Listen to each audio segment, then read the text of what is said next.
Oke, assalamualaikum warahmatullahi wabarakatuh. Sahabat-sahabat semuanya, Om Bams Channel dimanapun berada. Alhamdulillah di sore hari ini saya berkesempatan bisa bersilaturahmi. Bos, bos siapa ya? Big Boss. Jadi beliau alhamdulillah adalah seorang pemilik perusahaan ya, kalau nggak salah nama perusahaannya PT Pusaka Bintang 9. PT Pusaka Bintang 9 yang terletak di kawasan industri, yaitu di Kecamatan Anyer ya, di daerah ya, perbatasan Kota Cilegon. Nah, kita ada waktu kita ngobrol-ngobrol, saya tertarik pernah sepintas ngobrol, katanya beliau ini hanya lulusan SD katanya. Makanya kita nggak percaya ya, masa ya lulusan SD atau SMP bisa jadi pemilik perusahaan kan gitu. Dari mana ceritanya kan gitu. Oke, kita nanti langsung saja ngobrol dengan beliau ya. Gimana nih namanya? Namanya Bos Fauji. Beliau nih masalah itu, Pak. Masalah katanya pendidikannya Bapak nih bukan S1, atau itu bener nggak sih sebenarnya itu cerita itu? Kenyataannya saya tidak sekolah. Tidak sekolah katanya pemirsa. Tuh. Sekolahnya sampai mana dulu itu, Pak? Saya tamatan SD, SMP pun tidak lulus. SMP nggak lulus? Nggak lulus. Gila. Pemirsa SMP aja nggak lulus katanya, tapi bisa jadi pemilik perusahaan. Itu awalnya apa? Oh, mungkin beliau ini seorang anak orang kaya gimana? Oh bukan, saya dari apa? Justru saya orang yang terbebani dengan saudara-saudara karena saya ditinggalkan orang tua itu. Saya anak pertama dan tulang punggung untuk semua adik-adik saya harus sekolah. Jadi beliau bukan anak orang kaya berarti ya, tapi bisa jadi seorang ya artinya pemilik perusahaan kan, atau mungkin ditinggal warisan tanah gitu terus bapak jual tanah gitu. Ya namanya kalau dikasih warisan mah kita tidak susah. Orang saya putus sekolah SMP itu udah bekerja ikut harian sehari 1.500 zaman itu, sedangkan teman-teman saya waktunya sekolah, saya mah waktu bekerja untuk menghidupi adik-adik saya. Jadi pernah mendapatkan kerjaan atau jadi kuliah apa gimana itu gaji segitu itu? Jadi Jadi kuli harian. kuliah harian. Jadi di saat teman-temannya sekolah, ini mah sempet ikut jadi kuliah harian. Sedih kadang kalau inget waktu itu, karena orang-orang mah pagi itu berangkat sekolah, kita mah bekerja. Itu pekerjaannya macam gimana? Apa di perusahaan, apa ya, jualan atau gimana itu? Ikut pemborong, ikut tukang pemborong. nembok, Jadi tukang bikin adukan itu dari semen. Oh ya, ngomong-ngomong sekarang perusahaan yang lagi digeluti Sabab itu di bidang apa itu? Kalau sekarang saya di konstruksi sama sipil juga, boleh dikatakan kalau sekarang palu gada lah. Apa yang lu minta gua ada.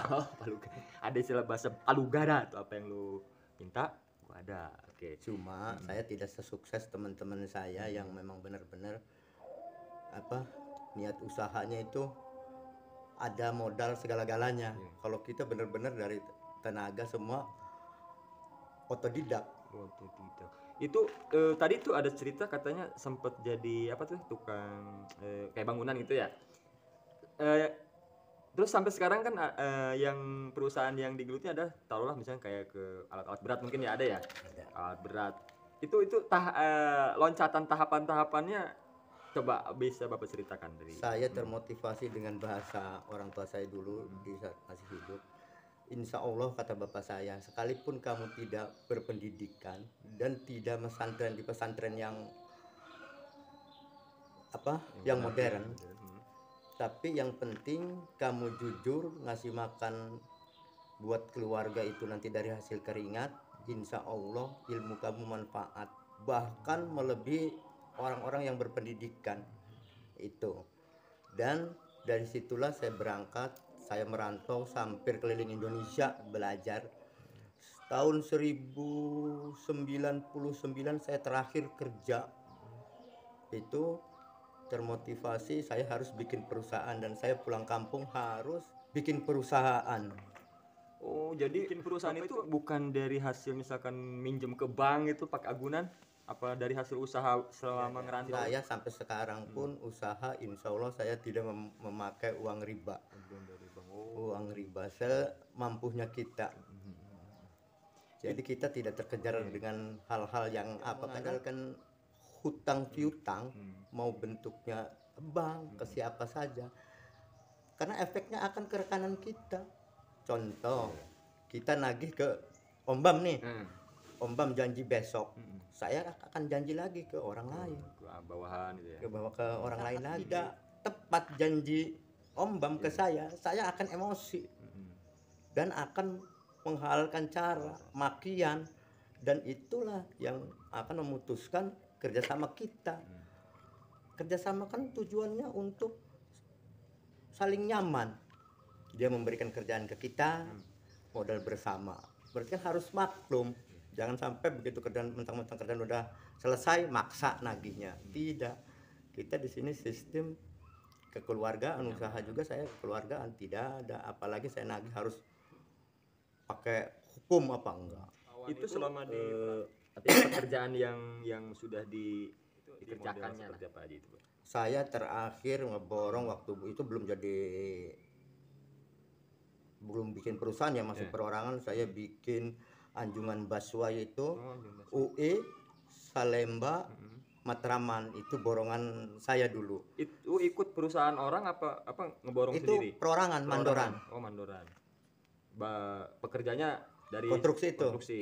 Terutama yang langsung saya pasang sendiri itu jembatan dari Hotel Menteng nyebrang ke BCA, itu jembatan yang paling 52 meter itu saya yang bikin. Masya Allah. Jadi pemirsa, itu yang di Lagi Jakarta itu ternyata ada karya orang Anyer juga, luar biasa. Ya aslinya orang Anyer ya, orang daerah apa tuh, Kopo ya, Kecamatan Kopo. Tapi karyanya udah ada di DKI, luar biasa ya. Tapi waktu di DKI itu Bapak ikut perusahaan asing apa perusahaan lokal gitu? Perusahaan itu dari Bekasi, tepatnya di Jababeka kalau tidak salah, itu PT Perintis. Yang punya itu Pak Haji Lasiman, yang dulu Dewan di Bandung itu dulu. Itu bisa nyambung ke situ awalnya apa sempat ngerjain punya beliau dulu terus gimana? Enggak, saya ada temen gitu. Kebetulan yang sudah tahu cara kerja saya. Mulai dari itulah saya terpacu untuk bikin perusahaan. Jadi apa dapat borongan di situ, akhirnya punya duit gitu kan ya. Nah, jadi duitnya itu dipakai buat bikin perusahaan. Saya bikin perusahaan itu tahun 2000-an lah. Tahun 2000-an itu dulu saya gabung dengan teman-teman karena memang saya tidak punya. Gabunglah bertiga saya itu. Saya modal awal itu cuma bikin perusahaan itu waktu itu CV 7 juta. Modal itu semuanya 12 juta. Nah, udah ada punya laba saya 12 juta, dipinjam sama temen, diutang sampai sekarang nggak dibayar. Nama CP keuangannya. Oh. Dipinjam sama teman sampai sekarang belum bayar ya. Jadi sebelum jadi PT tetap ya ada proses CP dulu ya. Dan CP-nya kebetulan ditipu orang gitu. Oh. Iya ya, jadi ada hikmahnya ya, gara-gara di CP-nya itu ada trouble dengan teman atau dengan rekanan gitu. Yang akhirnya sampai punya PT ya. Itu tetap masih jalan, tetap tipe teman itu kan beda. Itu beda, tetap CV itu jalan. Kita begitu sudah punya dana lagi, laba yang cukup, kita bagi. Disitulah masing-masing, karena teman kita yang dua ini kan punya penghasilan. Karena dia bekerja, hariannya hasil. Kalau kita kan mengandalkan cuma itu. Itu kalau itu kan sifatnya kan kayak borongan-borongan begitu mah ya. Pasti kan nanti gini, perusahaan mengeluarkan pekerjaan nih. Siapa nih yang mau ya aja ditenderkan kan? Ditenderkan terus Bapak memenangkan tendernya itu apa memang ada punya orang dalam itu atau memang ya berusaha sendiri aja gimana? Tidak, kita itu profesional aja kita, karena sekarang tidak bisa ada orang dalaman itu ya, kita profesional aja, penawaran yang sesuai dan masuk akal, karena jenisnya pekerjaan itu tidak menang itu bukan berdasarkan kita murah atau mahal, tapi kinerja dan prosedurnya juga ada, karena tender itu tidak cukup dengan penawaran harga aja, ada prosedurnya. Oh, jadi tetap ada ya, artinya ada prosedur yang dilakukan, tidak mengandalkan koneksi lah gitu orang dalam atau apa ya, atau saya kinerja kita yang ditunjukkan kan gitu. Nah itu pada saat melakukan itu ada nggak mungkin punya pengalaman rintangan gitu dalam pengerjaan itu? Itu udah pasti, ada karena ya. dalam usaha itu jangankan usaha dengan saingan yang ratus, dengan puluhan saja ada rintangan, itu mah udah pasti. Cuma kita menanggapinya apa, Dengan kepala dingin gitu ya. dengan kepala dingin. Dan insya Allah kalau itu bukan kita yang kalah, ya berarti bukan rezeki kita. Kembali Yakin itu. itu itu kan saya sering dengar katanya apa sering nongkrong kayak di warung-warung itu sebenarnya buat main-main aja apa gimana itu Pak? Kayak nongkrong-nongkrong di warung Kalau gitu. saya main-main di warung itu begini, karena identik dengan pengusaha itu yang udah di kelas, anggaplah kelasnya pengusaha, Iya. kayak tukang ojek, teman-teman kita aja bahkan yang sekelas lagi SD aja tidak berani untuk nyamperin Oh atau jadi apa. gitu. Ya kita harus membuka diri, membuka diri bahwa kita itu sama loh. Iya iya. Dulu dan sekarang itu kita itu teman-teman gitu, tidak ada kasta. Iya, iya. Dan keberuntungan itu sebenarnya semua punya kesempatan. Itu dari kayak nongkrong di warung itu ada nggak dapat peluang kerjaan gitu dari Itu jelas tongkrongan? ada, karena contoh kita tidak baik dengan seseorang, apalagi orang itu yang jelas tiap harinya di perapatan atau di pertigaan. Jadi zaman dulu kan tidak ada media, cuma nanya. Contoh kita orang itu nanyanya rata-rata di pertigaan, kenalan kan dengan bapak ini. Iya. Kalau kita tidak baik di sekitar itu ya bakal ditunjukin. Oh ya gini, tadi ada bicara masalah di tongkrongan itu dapat tadinya dapat kayak job gitu.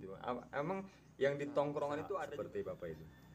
Jarang sih, Jarang. karena semua identik dengan bergaul itu milih harus dengan orang intelek saja. Dan ini kalau saya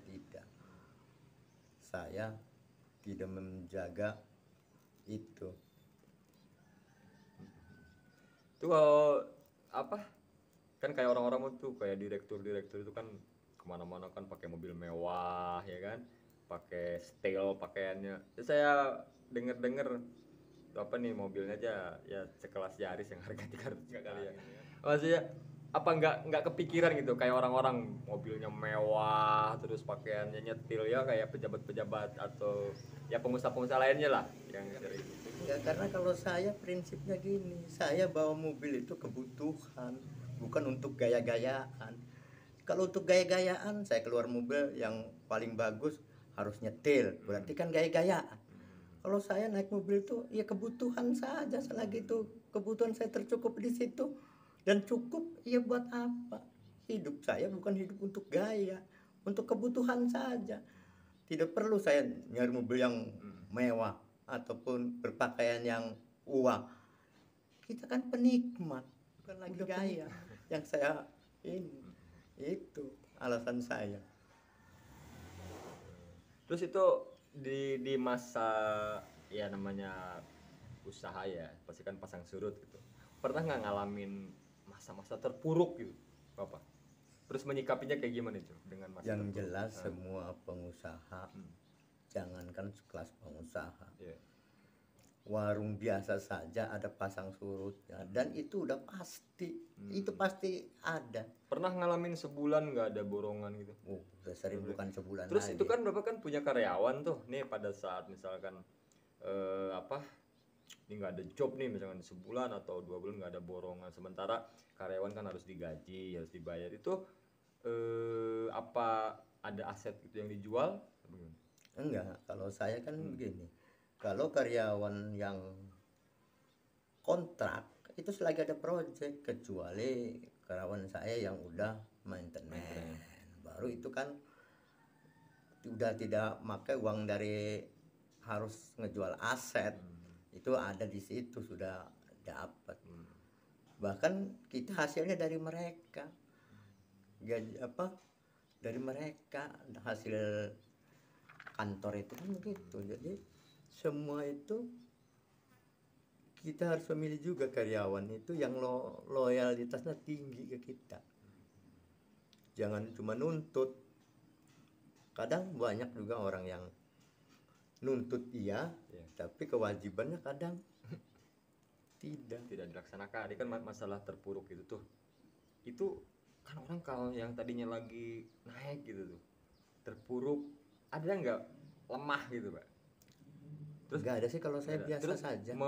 membangkitkan apa ya, suasana yang dari kita naik daun gitu ya, tiba-tiba ambruk, itu gimana cara-cara Tergantung membangkitkan? kitanya, makanya hidup kita itu, pribadi saya terpuruk tidak terpuruk saya sama. Jadi kalau bukan orang-orang terdekat saya, nggak bakal saya tahu saya terpuruk, karena saya tuh sama saja gitu. Jadi tidak bakal ketahuan. Itu kalau misalkan di kayak tadi itu kembali ke sering nongkrong di warung-warung gitu ya, kalau misalkan ada ya pemuda-pemuda yang taruhlah pengangguran gitu, apa bapak nggak takut misalkan wah bapak ini harus nraktir orang, atau bapak nggak takut itu? Ya enggak lah, kita ini pengusaha itu udah dianggap penjudi. Orang usaha belum dapat, baru ada informasi aja Surabaya dikejar, udah jelas mengeluarkan dana, padahal itu belum pasti. Baru ada kabar doang ya. Gimana mau takut? Paling temen kita rokok sebungkus kopi nggak bakal ngabisin 1 juta. Kita jalan mau mencari saja info saja kita udah ngeluarin jutaan. Kenapa untuk temen ataupun teman kita kecil di daerah kita takut? Nggak bakal miskin. Berbagi itu nggak bakal miskin. Dan orang itu suatu saat akan ada menguntungkannya untuk kita. Tidak ada orang merugikan itu. Suatu saat akan ada untungnya.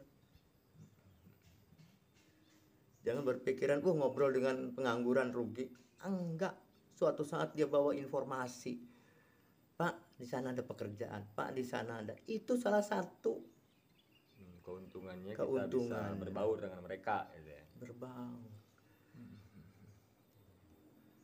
Terus ini kan biasa kan kalau perusahaan gitu, bapak oh ya ngomong punya anak berapa yang? Saya punya anak itu 5. Itu anak bawaan 1. Ada yang dicetak untuk bisa melanjutkan perusahaan bapak itu? Kalau dicetak saya tidak, karena anak saya harus masing-masing. Tergantung dia Bakat maunya. gitu ya. Saya tidak ada unsur pemaksaan, karena saya cetak belum tentu jiwanya sama dengan kita, karena usaha itu harus dengan hati, tidak bisa kita dicetak, belum tentu. Belum tentu juga dia ini ya bakatnya juga kan gitu. Bakatnya. Ya. Jadi dalam hal perusahaan mah nggak ada regenerasi gitu ya, biarkan mereka memilih, paling kita bantu aja mungkin ya, bantu ininya kan, kasih saran atau apa gitu ya, sesuai dengan pengalaman. Oke deh, itu tadi ya kesimpulannya bahwa karir sebesar apapun karir itu tetap bisa diraih tadi itu ya dari hal-hal kecil dulu ya. Jadi perjuangan yang lumayan panjang ya, nggak setahun 2 tahun itu ya. Iya, intinya kan gini.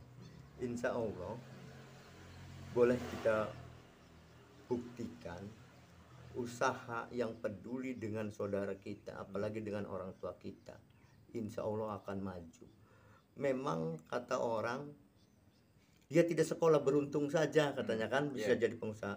Itu bohong. Karena orang beruntung itu kategorinya banyak loh. Beruntung itu contoh nih, Om Bam mau saya kasih HP sama saya, ataupun sesuatu, saya datang ke rumah Om Bam nggak ada, ya kan? Berarti kan Om Bam tidak beruntung. Nah, beruntung, untung itu kan beda. Keberuntungan itu ada 2 macam loh. Saya anggap kalau beruntung datang dikasih. Tapi kalau yang untung, contoh Om Bam mau jual HP ke saya ataupun motor, kata Om Bam, "Pak Puji, motor saya ini bayarin, padahal harganya 2 juta. Tapi saya beli," kata Om Bam, "1 juta juga nggak apa-apa." Tapi saya tidak siap. Tidak siap berarti kan tidak beruntung saya, karena orang untung itu kita juga harus menyiapkan diri. Kalau tidak menyiapkan ilmunya, tidak ada. Orang beruntung itu harus ada ilmunya, tidak bisa. Jadi nggak bisa dikategorikan kecuali orang yang beruntung, benar. Beruntung. Sama orang untung itu beda. Beruntung mah 1001 orang ya. Beruntung mah 1001. Tapi orang untung aja mah harus kita siapkan. Iya. Motor Om Bam nggak jadi saya beli karena saya tidak siap, uang saya 1 juta tidak siap. Kalau saya siap jadi milik saya, untung dong. Motor itu biasanya 2 juta, saya beli 1 juta.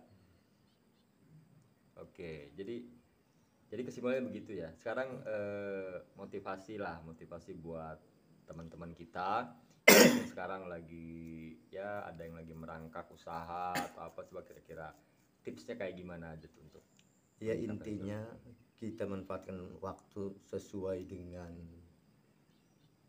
apa, jangan banyak alasan. Karena kita itu bukan terlahir dari orang yang benar-benar berpendidikan yang khusus, bukan marketing, bukan apa. Jadi terkadang kita ini umumnya orang Indonesia, bahkan bisa saya katakan orang Indonesia. Kalau ditanya mau ikut enggak, jawabnya apa? Insya Allah. Insya Allah itu umum. Memang secara ini Masya Allah gitu kan, tapi secara ini jawaban yang tidak pasti gitu. Tidak pasti sebenarnya. Tidak yakin. Nah itu. Dan untuk menutupi alasan saja insya Allah itu. Ya kan? Gak ada kepastian ya. Gak ada kepastian sebenarnya. Cuma segitu membumingnya agama dibawa ke situ. Padahal konsepnya buat ngeles. Ya kan, menurut saya itu. Kedua, tidak ada orang yang mau berusaha tidak beruntung. Pasti karena kita nih orang yang tidak berpendidikan, mencoba bukan berhitung. Karena market kita mah bukan berhitung, mencoba. Gagal ya mencoba lagi. Beda dengan orang yang menganalisa, mau buka warteg aja, jalan sini yang lewat berapa orang. Enggak jadi dong warungnya. Kita mah sistem orang yang tidak sekolah, bikin aja warung. Mau yang lewat itu mampir 2 orang. Betul.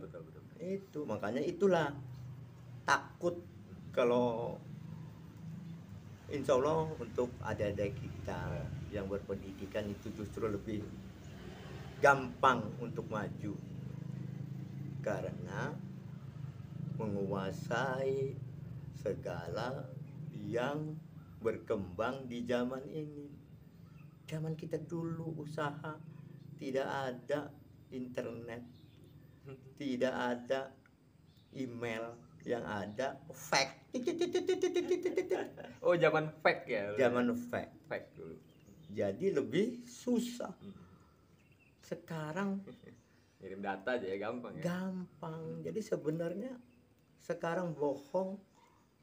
Sampai hari ini orang yang bilang saya nganggur tidak ada kegiatan. Bohong. Berarti cuma tidak mau menciptakan kegiatan tidak aja mau ya. Menciptakan kegiatan. Malas berarti. Malas. Saya ya pertama berbisnis itu harus yang mendekati hobi. Contoh saya orang proyek. Ya hobi saya ke proyek. Iya saya bisa di proyek. Kalau yang supir mobil rental nanti jadi punya. Jadi rugi pun kalau deket kebiasaan dan kemampuan kita enggak bakal sampai gulung tikar. Berarti Bapak itu kalau kembali ke situ, apresiasi itu berarti sebenarnya di dunia project itu ada hobi juga ya maksudnya? Iya. Senang jadinya. Jadi senang ketemu teman banyak. Itu jangan sampai kita supir hobi jadi proyek, enggak bakal bisa. Ya minimal buka rental mobil. Itu mendekati dan kepantau, dia tahu kerusakannya apa. Gitu. Jadi tetap kembalinya harus ke ya supaya pekerjaan itu bisa dinikmati ya. Iya, nggak terpaksa kan gitu. Nggak terpaksa. Nah itu mungkin yang membuat semua pekerjaan akhirnya bisa dibereskan dengan baik ya kan. Karena memang hobi ya. Iya, karena kita itu pemikir. menikmati sambil mikir. Mikir itu apa sih? Setiap kita jalan, setiap apalagi kita domisilinya di sebuah daerah, ya kita amati apa sih yang bisa dilakukan masyarakat sini yang nanti bisa menghasilkan gitu dan membantu masyarakat. Nanti insya Allah dalam waktu dekat saya akan menciptakan di kampung Tancang ini yang orang tidak pikirkan tapi menghasilkan ekonomis yang ini. Dan insya Allah ibu-ibu tidak nganggur lagi. Insya Allah akan saya coba ciptakan. Jadi ada temuan baru ya. Tapi masih belum ada bocoran tuh ya. Nanti Udah ya. sih udah Oh, udah ada di rancang saya tapi belum saya buka di sini.